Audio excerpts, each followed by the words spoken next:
Assalamualaikum warahmatullahi wabarakatuh. Perkenalkan, kami dari kelompok 5 tahsin Quran dengan materi yaitu faidah tahsin Quran dan tilawah. Yang saya akan menjelaskan mengenai refleksi keimanan seorang muslim terhadap Al-Quran. Sebelum kita melangkah yaitu iman, saya akan menjelaskan mengenai iman atau keimanan. Iman itu artinya apa sih sebenarnya? Iman yaitu mempercayai Allah dalam hal-hal yang berhubungan dengannya. Menurut pandangan Al-Quran memiliki makna jika berkaitan dan bersatu padu secara bulat dan utuh melalui amal perbuatan baik. Menurut Fazlur Rahman menjelaskan bahwa iman mengandung pengertian adanya rasa aman dan lega dalam diri seseorang. Dalam hal ini iman sama dengan istilah mutmain. Lalu kita akan mengenai iman kepada Al-Quran. Iman kepada Al-Quran merupakan rukun iman ketiga, di mana Al-Quran merupakan salah satu dasar atau pondasi bagi kaum muslim. Mengimani kitab-kitab Allah, yaitu dengan cara mempercayai dan mengamalkannya, dan meyakini sepenuh hati bahwa Allah menurunkan wahyu kepada para rasulnya berupa kitab-kitab yang digunakan pedoman untuk umat manusia. Quran sendiri merupakan kitab yang diturunkan oleh Allah SWT kepada Nabi terakhir yaitu Nabi Muhammad SAW. Berikut adalah dalilnya mengenai Al-Quran. Bukti dalam Al-Quran bahwa Allah itu menurunkan kitab kepada rasul-rasulnya seperti laqad arsalna rusulana bil bayyinati wa anzalna ma'humul kitaba wal mizana yaquman nasu bil qis. Artinya, sesungguhnya kami telah mengutus rasul-rasul kami dengan membawa bukti-bukti yang nyata dan telah kami turunkan bersama mereka Alkitab dan neraca atau keadilan supaya manusia dapat melaksanakan keadilan.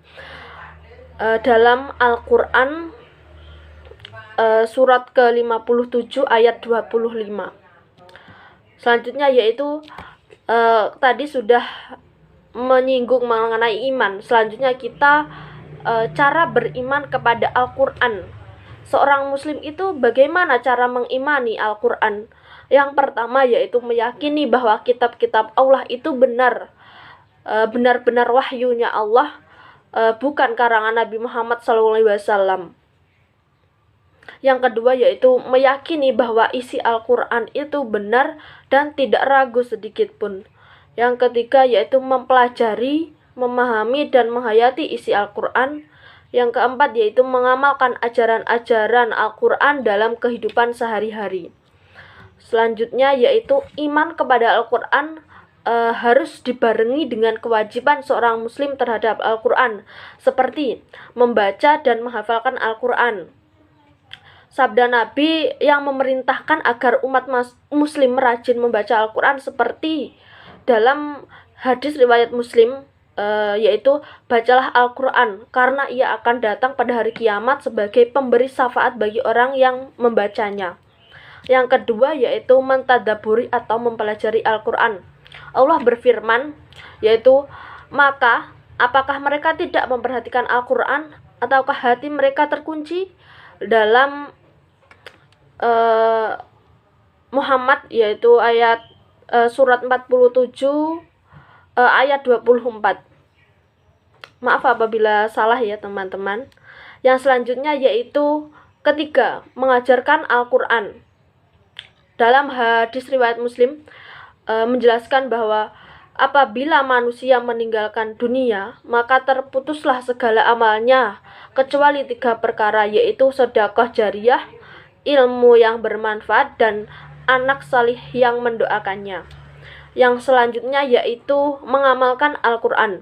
Allah berfirman, sesungguhnya kamu diberi balasan terhadap apa yang telah kamu kerjakan. Dapat dilihat di sini yaitu membaca, mempelajari, mengajarkan dan mengamalkan merupakan refleksi keimanan seorang muslim terhadap Al-Quran, yaitu iman, berbukti bahwa seorang muslim itu, seorang Muslim yang taat harus mengimani akan keberadaan Al-Quran. Dan apabila kita tidak melaksanakannya atau tidak mengamalkannya, maka kita akan merugi atau binasa di akhirat kelak. Sehingga kita itu harus semangat mengamalkan dan mempelajari isi Al-Quran dan menyempurnakan bacaan serta memperindah bacaan yang merupakan hal tersebut merupakan bukti bahwa seorang muslim itu mengimani atau mempercayai akan keberadaan Al-Quran. Faedah tahsin Quran dan tilawah selanjutnya yaitu kualitas membaca Al-Quran setelah mempelajari ilmu tahsin. Firman Allah Subhanahu wa Ta'ala, bacalah Al-Quran dengan tartil. Imam Ali bin Abi Thalib menjelaskan arti tartil dalam ayat ini yaitu mentajwidkan huruf-huruf dan mengetahui tempat-tempat wakaf atau berhenti. Yang selanjutnya sabda Rasulullah SAW, bacalah Al-Quran sesuai dengan cara dan suara orang-orang Arab, dan jauhilah olehmu cara baca orang-orang fisik dan berdosa besar, maka sesungguhnya akan datang beberapa kaum setelahku melakukan Al-Quran seperti nyanyian dan rahbaniyah atau membaca tanpa tadabbur dan nyanyian. Suara mereka tidak dapat melewati tenggorokan mereka atau tidak dapat meresapi di dalam hati. Hati mereka dan orang-orang yang simpati kepada mereka telah berfitnah atau keluar dari jalan yang lurus. Keutamaan ilmu tajwid adalah mempelajari dan mengajarkan Al-Quran merupakan tolak ukur kualitas seorang muslim.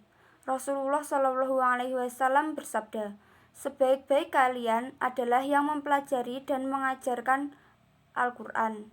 Faedah tahsin Quran dan tilawah yang selanjutnya adalah sejarah jejak Rasulullah yang telah mengajarkan Al-Quran. Al-Quran diturunkan oleh Allah Subhanahu wa Ta'ala melalui malaikat Jibril kepada Nabi Muhammad SAW di Gua Hira, Mekah, Arab Saudi. Setelah itu, Al-Quran turun secara berangsur-angsur selama kurang lebih 23 tahun. Sebagian meriwayatkan Al-Quran turun selama 22 tahun, 2 bulan, 22 hari. Kemudian sejarah Rasulullah SAW mengajarkan Al-Quran. Rasulullah menganjurkan agar senantiasa mempelajari, mengkaji, dan mengamalkan Al-Quran.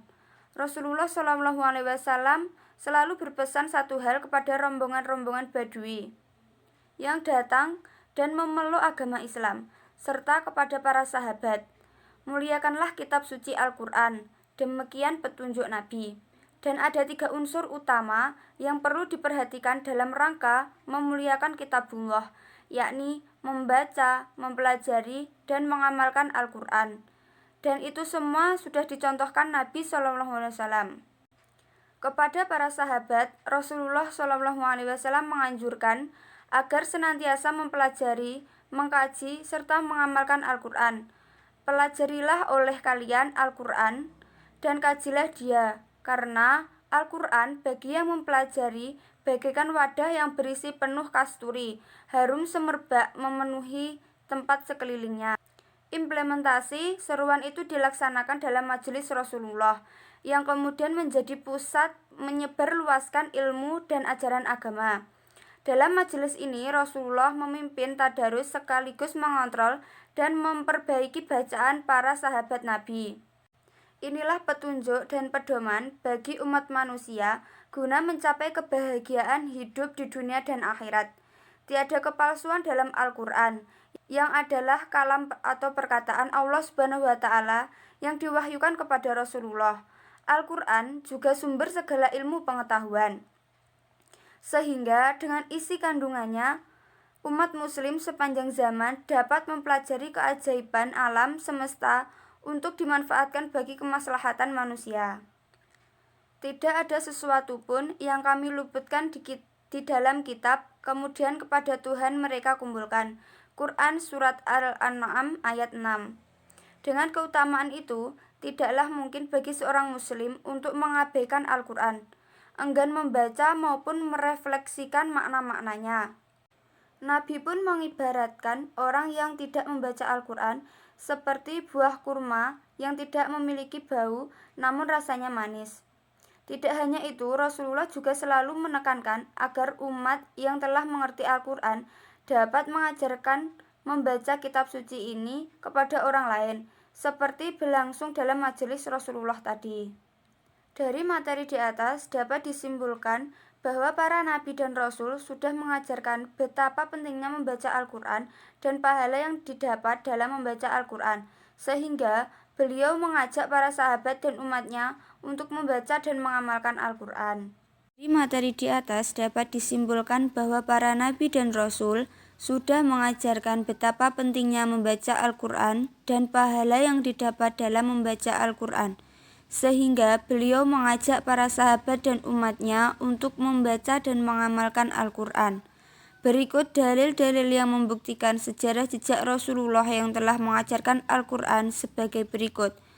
Qiraatu ummati ibadati afdalu wa sallama alaihillahu sallallahu rasuluqala, yang artinya Rasulullah sallallahu alaihi wasallam bersabda, sebaik-baiknya ibadah umatku adalah membaca Al-Quran. Hadis riwayat Al-Baihaqi. Yang kedua, Rasulullah Shallallahu Alaihi Wasallam bersabda, bacalah Al-Quran sebab ia akan datang memberikan syafaat pada hari kiamat kepada pemilik atau pembaca pengamalnya. Hadis riwayat Ahmad. Faidah tahsin Al-Quran dan tilawah selanjutnya adalah terhindar dari kesalahan-kesalahan dalam membaca Al-Quran. Para ulama tajwid secara umum mengistilahkan kesalahan dalam membaca Al-Quran dengan sebutan lahan. Lahan dipahami sebagai sebuah kesalahan dalam membaca Al-Quran, baik kesalahan itu berimplikasi terhadap perubahan makna ayat maupun tidak. Jadi, lahan lebih sering dikenal sebagai kesalahan ujar menurut tolak ukur bidang ilmu tajwid atau fonologi Al-Quran. Kesalahan dalam membaca Al-Quran atau lahan terbagi menjadi dua macam, yaitu yang pertama lahnu jali atau kesalahan yang tampak. Lahnu jali yaitu kesalahan dalam membaca lafaz-lafaz Al-Quran yang menyalahi kaidah bahasa Arab sehingga mengakibatkan perubahan dalam makna. Kesalahan ini terjadi karena mengubah huruf dan mengubah harokat. Para ulama sepakat bahwa kesalahan ini hukumnya adalah haram. Dan yang kedua adalah lahnu khofi atau kesalahan yang samar. Kesalahan ini hanya diketahui oleh orang yang ahli dalam bidang ini, seperti tidak membaca gunnah, kurang panjang dalam membaca mat wajib mutasil, dan lain-lain. Melakukan kesalahan ini dengan sengaja hukumnya adalah makruh. Mempelajari ilmu tajwid merupakan cara untuk menghindari kesalahan dalam membaca Al-Quran. Sebab dengan mempelajari ilmu tajwid, berarti seseorang berupaya untuk membacakan Al-Quran seperti yang diajarkan Rasulullah SAW kepada para sahabat. Maka pemakalah menyimpulkan kesalahan dalam membaca Al-Quran ada dua, yaitu yang pertama lahnu jali atau kesalahan yang tampak, dan yang kedua lahnu khofi atau kesalahan yang samar. Sehingga dengan mempelajari tahsinul Quran dan tilawah, kita dapat menghindari kesalahan jali maupun kesalahan khofi yang terdapat dalam bacaan kita saat membaca Al-Quran. Faidah selanjutnya yaitu mencapai kebahagiaan dunia dan akhirat dengan Al-Quran. Al-Quran adalah kalam Allah yang tidak mengandung kebatilan sedikitpun. Al-Quran memberi petunjuk jalan yang lurus dan memberi bimbingan kepada umat manusia di dalam menempuh perjalanan hidupnya agar selamat di dunia maupun di akhirat. Dan secara eksplisit, di dalamnya terdapat petunjuk bagaimana manusia memperoleh ilmu pengetahuan dan bagaimana menggunakan dan tujuan daripada ilmu pengetahuan tersebut. Umat muslim yang membaca Al-Quran dengan benar akan mengerti dan paham makna yang tercantum dalam Al-Quran dan menjadikannya pedoman dalam hidup di dunia dan akan mendapatkan pahala di akhirat kelak. Contohnya di Al-Quran terdapat banyak menjelaskan tentang ilmu pengetahuan. Manusia bisa belajar dari Al-Quran juga cara mendapatkan, cara mengamalkan, dan tujuan ilmu pengetahuan tersebut. Karena pada dasarnya Allah akan mengangkat derajat orang yang beriman dan berilmu. Sekian presentasi dari kelompok kami, kurang lebihnya mohon maaf. Wassalamualaikum warahmatullahi wabarakatuh.